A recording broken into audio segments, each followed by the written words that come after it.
हुकूमत ने आइंदा माली साल के दौरान 20 लाख नई मुलाजमतें पैदा करने का हदफ मुकर्रर कर दिया। सरमायाकारी में इजाफे और बेहतर माशी नमू के जरिए रोज़गार के मौके पैदा किए जाएंगे।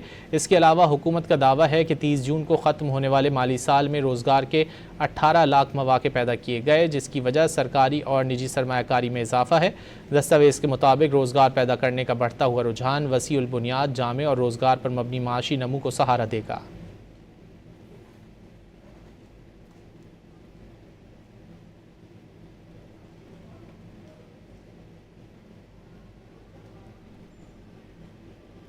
हुकूमत ने आइंदा माली साल के दौरान 20 लाख नई मुलाजमतें पैदा करने का हदफ मुकर्रर कर दिया। सरमायाकारी में इजाफे और बेहतर माशी नमू के जरिए रोज़गार के मौके पैदा किए जाएंगे। इसके अलावा हुकूमत का दावा है कि 30 जून को ख़त्म होने वाले माली साल में रोज़गार के 18 लाख मौके पैदा किए गए, जिसकी वजह सरकारी और निजी सरमायाकारी में इजाफा है। दस्तावेज़ के मुताबिक रोज़गार पैदा करने का बढ़ता हुआ रुझान वसी उल बुनियाद, जामे और रोज़गार पर मबनी माशी नमू को सहारा देगा।